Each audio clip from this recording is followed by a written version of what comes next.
भारत का इतिहास मुगलों के बिना अधूरा है। मुगलों ने भारत में 300 सालों से भी अधिक समय तक राज किया। बाबर, अकबर और शाहजहां से लेकर बहादुर शाह जफर तक कई मुगल शासकों ने दिल्ली की राजगद्दी से भारत में शासन किया। लेकिन कई सवाल आज भी इतिहास के पन्नों से गायब हैं। आखिर मुगल भारत क्यों आए थे? मुगलों ने भारत में अपना साम्राज्य कैसे स्थापित किया? राजपूतों और मराठाओं के रहते कैसे विदेशी ताकतों ने भारत में इतने लंबे समय तक राज किया? आखिर क्या है मुगलों के इतिहास की असली कहानी? आइए इसके बारे में थोड़ा डिटेल में समझते हैं। दोस्तों, अगर बाबर हिंदुस्तान न आता तो भारत में मुगल साम्राज्य की स्थापना नहीं होती। भारत में कभी लाल किला, ताजमहल जैसी भव्य इमारतें न देखने को मिलती। बाबर का असली नाम जहीरुद्दीन मोहम्मद था। उसका जन्म 14 फरवरी 1483 को फरजाना में हुआ था। फरजाना आज के समय में उज्बेकिस्तान के अंतर्गत आता है। बाबर को तैमूर और चंगेज खान का वंशज भी माना जाता है। केवल 12 वर्ष की उम्र में ही बाबर ने फरजाना की राजगद्दी संभालनी शुरू कर दी थी। ये बात बाबर के कुछ रिश्तेदारों और अंकल को रास नहीं आई और उन्होंने बाबर को हटाने के लिए षड्यंत्र बनाने शुरू कर दिए। बाबर को फरजाना और समरकंद से बेदखल कर दिया गया। कई सालों बाद साल 1504 में बाबर ने अफगान की राजधानी काबुल को जीत लिया और अपनी सत्ता स्थापित की। लेकिन बाबर सिर्फ काबुल से संतुष्ट होने वाला नहीं था, वो अपने साम्राज्य का विस्तार करना चाहता था। बाबर जानता था कि यदि उसे साम्राज्य का विस्तार करना है तो इसके लिए धन दौलत की भी जरूरत होगी और उस समय भारत से ज्यादा धन शायद ही किसी और के पास था। दुनिया भर में उस समय भारत को दुनिया में सोने की चिड़िया कहा जाता था। 1525 में बाबर ने भारत में एंट्री करने की योजना पर काम करना शुरू किया। भारत को गुलाम बनाने और यहाँ राज करने के उद्देश्य से उसने भारत का रुख किया। उस समय हिंदुस्तान में लोधी वंश का राजा इब्राहिम लोधी का शासन चल रहा था। इसके अलावा राजस्थान में राजपुताना का शासन चल रहा था, तो वहीं साउथ में विजयनगर अंपायर अपने पैर पसार रहा था। इब्राहिम लोधी बहुत सनकी था। उसे कुर्सी से हटाने के लिए उसके चाचा अलाउद्दीन लोधी और पंजाब के गवर्नर दौलत खान ने एक प्लान बनाया और काबुल से बाबर को भारत आने का निमंत्रण भेजा। बाबर को तो जैसे इसी मौके का इंतजार था और तुरंत ही अपनी सेना के साथ उसने भारत की ओर रुख कर दिया। 15 दिसंबर 1525 को उसने सिंधु नदी पार की। बाबर के पास सिर्फ 12,000 की सैनिकों की टुकड़ी थी। सिंधु नदी को पार करते ही बाबर ने पंजाब प्रांत को जीतना शुरू कर दिया। बाबर के पास दमदार आर्मी के साथ ही तोपखाने और बारूद यानी कि गन पाउडर भी था। बैटल ऑफ पानीपत भारत की धरती पर लड़ा गया पहला युद्ध था जिसमें गन पाउडर का इस्तेमाल किया गया था।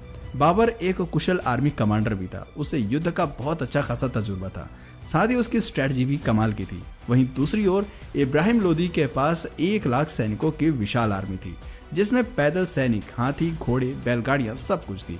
इतनी बड़ी सेना को देखकर भी बाबर का हिम्मत डगमगाया नहीं। वो काफी बहादुर योद्धा माना जाता था। काबुल सहित पूरे अफगानिस्तान और उज्बेकिस्तान में आज भी बाबर को एक महान योद्धा के रूप में जाना जाता है। कई जगह उसके पुतले भी लगे हैं। वहां के लोगों को बताया जाता है कि बहुत कम सेना के साथ बाबर ने भारत पर फतह हासिल की थी। पानीपत दिल्ली से करीब 60 किलोमीटर की दूरी पर स्थित है और वर्तमान समय में हरियाणा का एक जिला है। बाबर ने इब्राहिम लोधी को युद्ध के लिए ललकारना शुरू किया। अपनी रणनीति वो पहले ही बना चुका था। उसने दुश्मन के इलाके में एक खाई खुदवाई जिससे कि लोधी की सेना ज्यादा फैलाव न कर पाए और बाबर की सेना को आसान टारगेट मिल सके। बाबर की सेना के कुछ लोगों ने कहा कि हमें वापस लौट जाना चाहिए, लेकिन बाबर ने वापस जाने से साफ इनकार कर दिया। उसने कहा कि हम इतने दूर आए हैं तो अब दिल्ली जीते बिना वापस नहीं लौटेंगे। बाबर अपनी सेना की प्लानिंग भी बहुत अच्छी तरीके से करता था। सबसे आगे स्काउट्स खड़े होते थे जो दुश्मन सेना की खबर बाबर तक पहुंचाते थे। उसके पीछे बैलगाड़ियां लाइन से खड़ी कर देता था। सभी बैलगाड़ी को चमड़े की बेल्ट से बांध दिया जाता था और उनमें थोड़ा थोड़ा गैप छोड़ दिया जाता था। उन गैप्स में सैनिक तीर कमान लेकर खड़े होते थे और बीच में थोड़ी थोड़ी दूरी पर ही तोपखाने भी तैनात कर दिए जाते थे। सैनिकों के पास जो तीर कमान होते थे वो भी कोई साधारण नहीं थे। उनकी डोरी खींचने में ही काफी ताकत लगती थी। एक तीर 600 मीटर की दूरी तक जा सकता था, जो करीब 7 फुटबॉल के स्टेडियम के बराबर है। हर 5 सेकंड में सैनिक तीर चला सकता था और एक तीर 4000 पाउंड का फोर्स क्रिएट कर सकता था। बाबर के पास एक वेल ऑर्गेनाइज्ड आर्मी थी। दूसरी ओर लोधी की सेना ने भी मैदान में डेरा डाल दिया, जिसमें 1 लाख से अधिक सैनिक थे। लेकिन इतिहासकारों ने लोधी की सेना को सेना न कहकर बल्कि मेले का नाम दे दिया। बाबर और लोधी दोनों ही सामने वाली सेना के पहले आक्रमण करने का इंतजार कर रहे थे। बाबर जानता था कि उसने पहले अटैक किया तो उसके जीतने की संभावना कम हो जाएगी। 19 अप्रैल 1526 की रात को वो अपनी सेना की एक छोटी सी टुकड़ी को लोधी के कैंप में भेजता है। जैसे ही कुछ सैनिक लोधी के कैंप के पास पहुंचे, लोधी की सेना ने उन पर हमला कर दिया। बाबर के सैनिक वापस लौट आए और कुछ सैनिकों की मौत भी हो गई। इससे लोधी खुश हो गया और सोचने लगा कि बाबर की सेना को हराना काफी आसान है। लेकिन असल में बाबर ने तो मछली पकड़ने के लिए सिर्फ दाना फेंका था। 21 अप्रैल 1526 की सुबह लोधी की सेना ने बाबर की सेना पर अटैक कर दिया। लोधी की सेना बाबर के सैनिकों द्वारा बनाए गए ट्रेंच में गिर गई। वहां से बाहर निकलने में उन्हें जितना समय लगा, इतनी देर में बाबर ने तोप चलाने का आदेश दे दिया। लोधी ने सेना में सबसे आगे 300 हाथी तैनात किए थे। उसे लग रहा था कि हाथी जल्दी ही सामने वाली सेना को पछाड़ देंगे, लेकिन होता इसके बिल्कुल विपरीत है। तोपखानों की आवाज से हाथियों ने अपना संतुलन खो दिया और अपनी ही सेना को नुकसान पहुंचाना शुरू कर दिया। अपनी ही सेना के कई सैनिकों को हाथियों ने कुचल कर मार दिया। साथ ही तोपखाने से भी उनकी सेना को नुकसान पहुंच रहा था। थोड़ी ही देर में बाबर की पूरी सेना लोधी पर हावी होती नजर आई। कई घंटों तक युद्ध जारी रहा। शाम होते ही लोधी मारा गया और उसका कटा हुआ सिर बाबर के सामने पेश कर दिया गया। इस युद्ध के बाद बाबर को अच्छी खासी धन दौलत मिली। इतिहासकारों का कहना है कि बाबर ने जीता हुआ सारा धन जनता में बंटवा दिया था और इसके बाद जनता ने खुश होकर कलंदर नाम की उपाधि उसे दे दी। सन 1526 में 43 साल की उम्र में बाबर ने दिल्ली में मुगल सल्तनत की स्थापना की। लोधी को हराने के बाद राजपूतों ने उसका विरोध किया। पानीपत के युद्ध के बाद बाबर ने 3 बड़ी लड़ाइयां लड़ी, battle of Khanwa, battle of Chanderi और बैटल ऑफ खागरा। उसने इन सभी लड़ाइयों में जीत हासिल की, लेकिन 26 दिसंबर 1530 को उसकी मृत्यु हो गई। मृत्यु के बाद बाबर को पहले तो आगरा में दफनाया गया, लेकिन उसकी अंतिम इच्छा के मुताबिक बाद में उसे काबुल में दफना दिया गया, जहां बागे बाबर नाम से उसका मकबरा आज भी बना हुआ है। बाबर के बाद हुमायूं को दिल्ली का बादशाह बनाया गया। हुमायूं के 3 और भाई भी थे और उन्हें भी अलग अलग राज्य सौंप दिए गए थे। हुमायूं काफी शांत स्वभाव का बादशाह माना जाता था और कोई भी फैसला हमेशा सोच विचार करने के बाद ही लिया करता था। लेकिन वहीं हुमायूं के भाइयों का दिमाग हर वक्त षड्यंत्र में लगा रहता था। तीनों भाई मिलकर ये योजना बनाते थे कि कैसे हुमायूं से दिल्ली का तख्त हासिल किया जाए और कई बार भाइयों के बीच में जंग भी हुई। हुमायूं पर कई बार जानलेवा हमले भी हुए। सन 1539 में चौसा में हुमायूं की भीषण लड़ाई हुई और 1540 में बिलग्राम में भी हुमायूं को युद्ध करना पड़ा। इस युद्ध में हुमायूं की हार हुई और शेरशाह जीत गया और युद्ध में हार के कारण हुमायूं को अपनी जान बचाकर भारत से भागना पड़ा। कुछ समय तक वो सिंध में भेष बदल कर रहा। हुमायूं ने हमीदा बानो से शादी की और मोहम्मद जलालुद्दीन अकबर को जन्म दिया। करीब 15 साल तक भारत से बाहर रहते हुए हुमायूं ने अपनी एक विशाल सेना तैयार कर ली थी। साल 1555 में हुमायूं को फिर से दिल्ली फतेह करने में कामयाबी मिल गई, लेकिन इसी वर्ष लाइब्रेरी में सीढ़ियां चढ़ते वक्त उसका पैर फिसल गया और उसकी मौत हो गई। हुमायूं की मौत के बाद मुगल साम्राज्य लड़खड़ा गया और राजा हेमू ने दिल्ली पर आक्रमण कर दिया। उस समय अकबर की उम्र केवल 12 साल की थी और वो राजा हेमू की सेना के आगे कुछ नहीं कर पाया।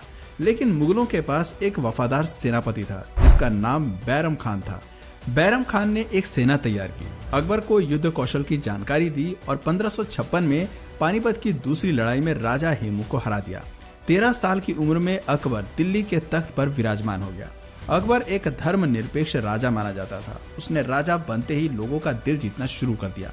1568 में उसने चित्तौड़ को जीता, लेकिन इसके लिए अकबर को कड़ी मेहनत करनी पड़ी। दिल्ली जीतने के बाद अकबर किसी भी तरह से राजस्थान को जीतना चाहता था, क्योंकि राजस्थान के राजपूत काफी बहादुर माने जाते थे और अकबर जानता था कि यदि राजस्थान को जीत लिया तो पूरे हिंदुस्तान को जीतना फिर ज्यादा मुश्किल नहीं होगा। राजस्थान के कारीगरों को हथियार बनाने में महारत हासिल थी। वहीं अकबर की सेना दमशिक स्टील के बने हथियार इस्तेमाल किया करती थी, जो खास तौर पर जंग में दुश्मन का सीना छलनी करने के लिए ही बनाए जाते थे। अकबर अपने हाथियों को भी जीरा बख्तर नाम के लोहे का कवच पहनाया करता था। उसे हाथियों का बहुत शौक था।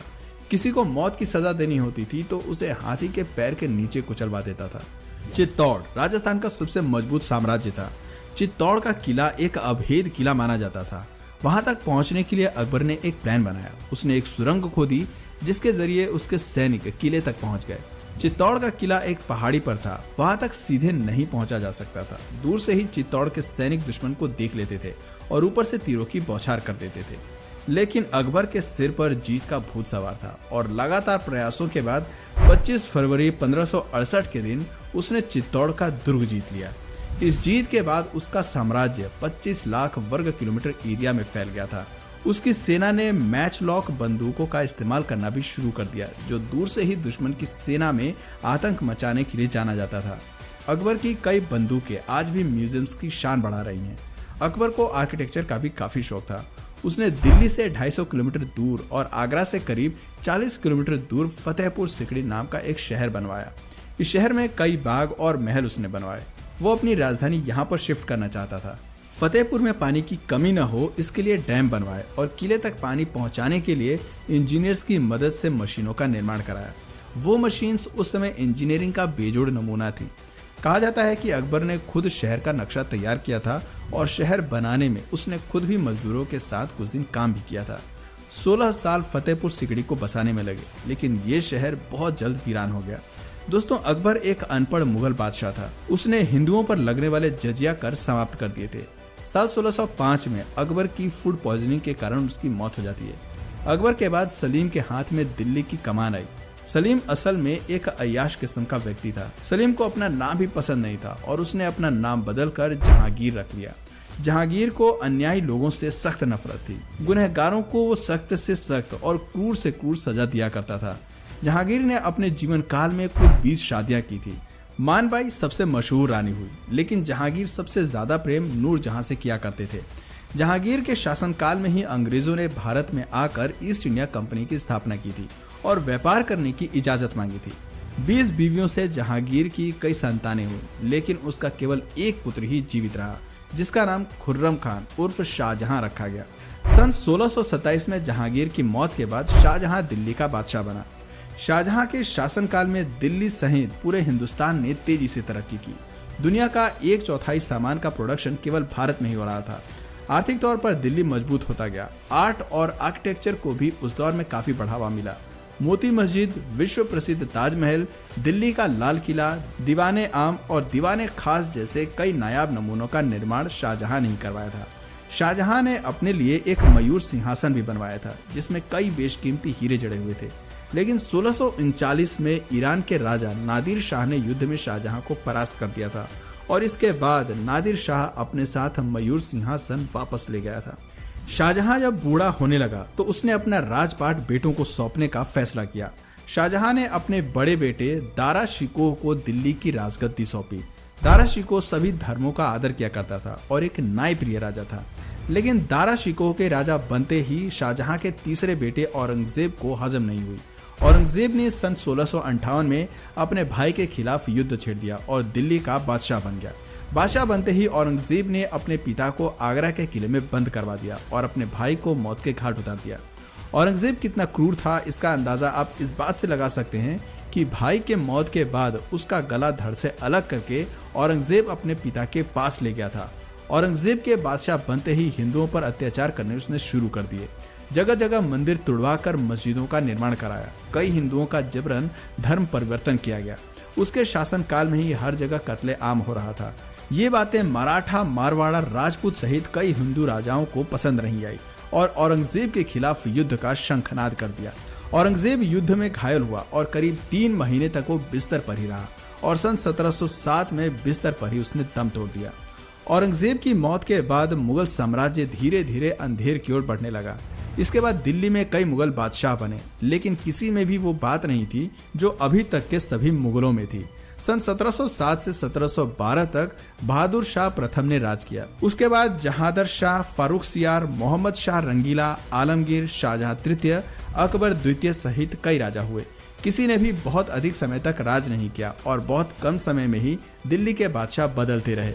वहीं दूसरी ओर अंग्रेज लगातार मजबूत हो रहे थे और कई राज्यों में मुगलों के शासन का अंत हो चुका था। मुगलों के अंतिम शासक बहादुर शाह जफर द्वितीय हुए, जिनकी मौत सन 1862 में म्यांमार में हुई थी। लेकिन बहादुर शाह जफर की मौत से पहले ही मुगल साम्राज्य का अंत हो गया था। सन 1857 मुगल साम्राज्य का दिल्ली में अंतिम समय माना जाता है। तो दोस्तों, ये थी भारत में मुगलों के इतिहास की असली कहानी। दोस्तों, अगर इसी तरह के और भी इंटरेस्टिंग टॉपिक्स आपको पसंद है तो नीचे कमेंट सेक्शन में पार्ट 2 जरूर लिखिएगा। और अगर इस वीडियो से आपको कुछ नया जानने या सीखने को मिला या फिर इंटरेस्टिंग लगा तो प्लीज़ इस वीडियो को एक लाइक करके अपने फ्रेंड्स और फैमिली में से ज़रूर शेयर करें। और यदि आप इस चैनल पर नए हैं तो प्लीज़ इस चैनल को सब्सक्राइब करके बेल नोटिफिकेशन आइकन को ऑन कर लीजिए ताकि हमारे आने वाले वीडियोज़ आप मिस ना करें। मिलते हैं फिर किसी वीडियो में नए टॉपिक के साथ, तब तक के लिए नमस्कार।